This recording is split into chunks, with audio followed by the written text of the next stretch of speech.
अभी तक हमने पढ़ा था कि ट्यूबलेट जो है हर एक नोड पे ओपन शिफ्ट की इंस्टॉल रहता है और वो क्या करता है कि वहाँ से सारी की सारी मीटिसेस कर्नल से उठा के हमें देता है।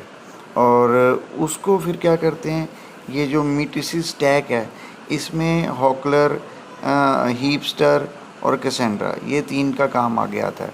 ये क्या करते हैं, इनमें से जो हीपस्टर है, हीपस्टर using the API server of OpenShift, it pulls all the nodes data matrices and saves into the Cassandra database. Now this Hawkler, it directly coordinates with the heapster and pulls all the matrices and bring it and give it to the OpenShift console। ठीक है ना, वहाँ पर वो देता है। पर अभी भी हमारी ऑटो स्केलिंग की जो प्रॉब्लम है वो सॉल्व नहीं हुई। ऑटो स्केलिंग कैसे होगी? अभी वो दिखने लग गया कि ठीक है उसने पुल कर लिया, एग्रीगेट कर दिया, फलाना ढिमकाना कर दिया, पर वो अभी तक उसको कोई ट्रिगर कैसे करेगा कि कौन, उसके लिए कोई एक ऐसा ऑब्जेक्ट होना चाहिए जो उनको मॉनिटर करे, जो मीट्रिसेस आ रही हैं उनको मॉनिटर करे और उसके बेसिस पे पॉड्स की अप स्केलिंग या डाउन स्केलिंग वो कर सके। ठीक है, वो ऑब्जेक्ट का नाम है हॉरिजॉन्टल पॉड ऑटो स्केलर। और इसमें ये इम्पोर्टेंट है कि ये जो हॉरिजॉन्टल पॉड ऑटो स्केलर है, अगर हम सीधा इसको जैसे डिफाइन कर सकते हैं, इसके लिए बहुत सिंपल डिज़ाइन कमांड है, OC auto scale. OC auto scale is a command to create a horizontal pod autoscaler object. The deployment config application deployment config name minimum 2 means minimum nodes pod should be 2, maximum should be 5 on the basis of CPU percentage 75%। and but अब जब हम ये command चलाएंगे तो ये जब हम इसको डिस्क्राइब करेंगे हॉरिजॉन्टल पॉड ऑटो स्केलर, इसका भी सेम ही नाम होता है जो एप्लीकेशन का नाम होता है और बाय डिफ़ॉल्ट। और तब हम देखेंगे कि ये कुछ failed get metrics missing request for CPU on container app CLI in pod image uploader this. तो यहाँ पर वो उसको एक एरर आ रहा है। ये एरर क्यों आया? ये बताता है कि the error is because some information is missing.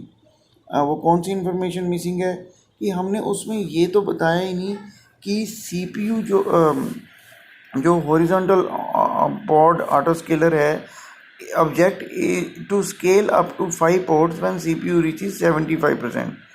ये तो हमने बता दिया। ऑफ एन अनडिटर्मिन्ड थ्रेशोल्ड, हमें नहीं पता कि उसका CPU का अपना मतलब कि लिमिट कितनी है। CPU पूरा का पूरा वो कंज्यूम करेगा, CPU का कुछ पोर्शन कंज्यूम करेगा। तो CPU की हमने थ्रेशोल्ड लिमिट नहीं बताई, अपर लिमिट नहीं, CPU का लिमिट नहीं बताई।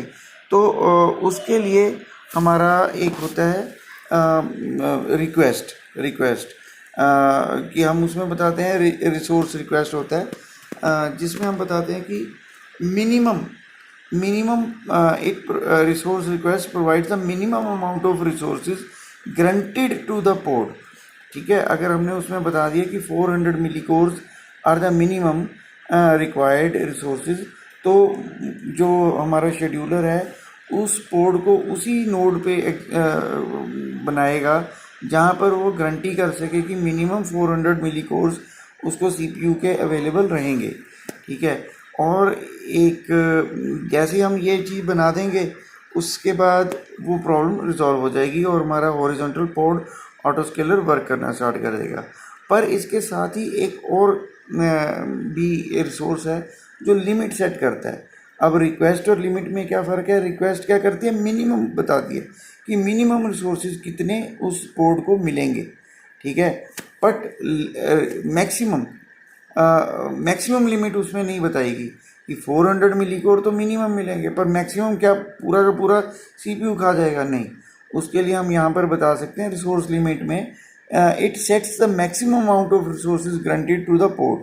ठीक है ना, तो बेस्ड ऑन अगर हम कुछ भी नहीं करते, कुछ भी मेंशन नहीं करते, क्या कहते हैं, हमारे ना रिक्वेस्ट मेंशन कर रहे हैं ना लिमिट मेंशन कर रहे हैं, तो उस केसेस में हमारे ये 3 क्वालिटी सर्विस लेवल डिफाइन होते हैं उनके बेसिस पे।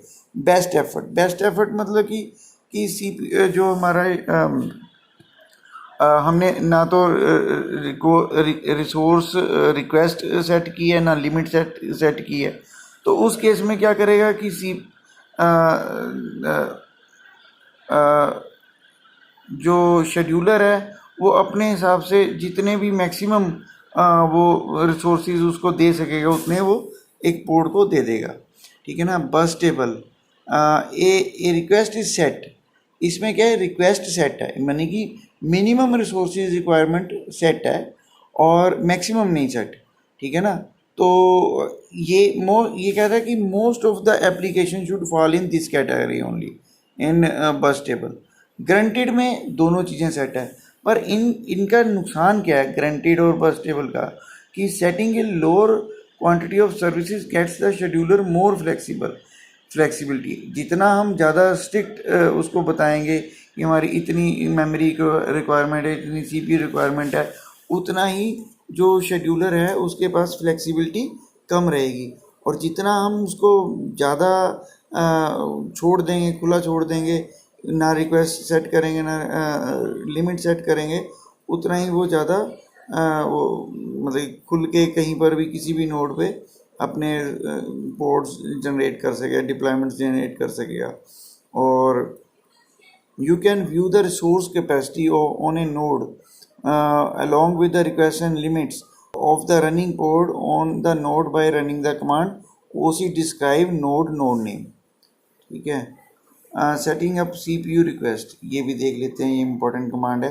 अगर हमने CPU रिक्वेस्ट सेट करनी है, oc set resources deployment config DC application name app CLI and request CPU is equal to 400 milli core. ठीक है। एक कहता है कि लिमिट रेंज करके भी एक ऑब्जेक्ट होता है। अगर मतलब कि हमने ये नहीं भी सेट करना तो हम लिमिट रेंज से भी यही काम कर सकते हैं। ठीक है ना। अब अगर हमने अब जाके देखा, पहले जब हमने देखा था ओसी डिस्क्राइब HPA एप्लीकेशन नेम, तो हमें एरर आया था, पर अब हमने रिसोर्सेज सेट कर दिए हैं तो हमें ये एरर नहीं आएगा। सॉरी, रिक्वेस्ट सेट कर दी है तो ये अब हमें आगे जाके करना है लो टेस्टिंग करी। उसके लिए हम एक टूल का यूज़ करते हैं जो कि बाय डिफ़ॉल्ट CentOS में प्री इंस्टॉल्ड आता है, और उस टूल का नाम है अपाचे बेंचमार्क। ठीक है। वैसे हम इसको इंस्टॉल भी कर सकते हैं, अगर लाइनक्स में अवेलेबल नहीं है तो हम इंस्टॉल कर सकते हैं। अपाचे बेंचमार्क लो टेस्टिंग टूल है। इसमें ये कमांड हम चलाते हैं AB -n indicates the number of request and -c indicates the concurrent जो रिक्वेस्ट हैं उनको डिफाइन करता है। The sets the number of concurrent request. ठीक है ना। और ये हमारा जो एप्लीकेशन राउट है, उसके बाद ये हमारी कमांड बनती है AB -n -e and application. तो इससे वो नंबर लोड टेस्टिंग करेगा और रिक्वेस्ट पे रिक्वेस्ट मारता जाएगा और लोड बढ़ेगा, और उससे हमारा ऑटो स्केलिंग होगी और हम उसको देख सकते हैं अपने नेक्स्ट विंडो में OC गेट पोर्ट्स करके। तो हम उससे देख सकते हैं कि वो -l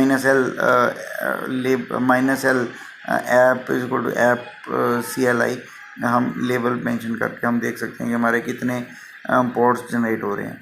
और उसके बाद एक कंसेप्ट आता है अवॉइडिंग थ्रैशिंग। अब क्या है कि अगर जैसे ही लोड बढ़ा इमीडिएटली उसने बढ़ा दिए, और फिर लोड एकदम से कम हुआ तो इमीडिएटली पोर्ट्स घटा दिए, तो फिर अभी जैसे ही कम हुआ फिर दोबारा से बढ़ा दिए। तो इस केस में क्या है कि अगर ऐसा चलता रहा तो ये बहुत ज़्यादा रिसोर्सेज कंज्यूम करते हैं ये पोर्ट ऑटो स्केलिंग। तो उसको मतलब कि ताकि हमारे रिसोर्स फालतू में वेस्ट ना हो इमीडिएटली बार बार उसको अप और डाउन करने के केसेस में, तो उसके लिए बाय डिफ़ॉल्ट हमने एक फॉरबिडन विंडो बना रखी है ओपनशिफ्ट में, जो कि 3.6 तक तो हार्ड कोडेड ही थी। इसमें 5 मिनट्स था कि स्केल डाउन करने के लिए कि एक बार अप हो गए तो 5 मिनट तक वो स्केल डाउन नहीं होंगे, उसके बाद ही डाउन होंगे, चाहे रिक्वायरमेंट 0 हो चुकी है अभी, ठीक है।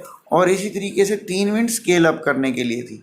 पर अब 3.7 ऑनवर्ड्स क्या हो गया कि 5 मिनट्स और 3 मिनट्स तो वैसे ही है, बट हम इसको मॉडिफाई कर सकते हैं through the arguments like controller manager arguments in the field in the file master config.yml file, and horizontal pod autoscaler upscale delay and horizontal pod autoscaler downscale delay. So बस that's it, यही है। और यही इसने सारा यहाँ पर बता रखा है समरी में कि अपाचे बेंचमार्क टूल को यूज़ कर सकते हैं, फॉरबिडन विंडो होती है, और रिसोर्स लिमिट्स जो हम सेट करते हैं वो थ्रू रिक्वेस्ट एंड लिमिट्स के थ्रू करते हैं। रिक्वेस्ट क्या करती है, मिनिमम रिसोर्सेज को बताती है, और लिमिट क्या बताती है कि मैक्सिमम लिमिट क्या है, ठीक है ना।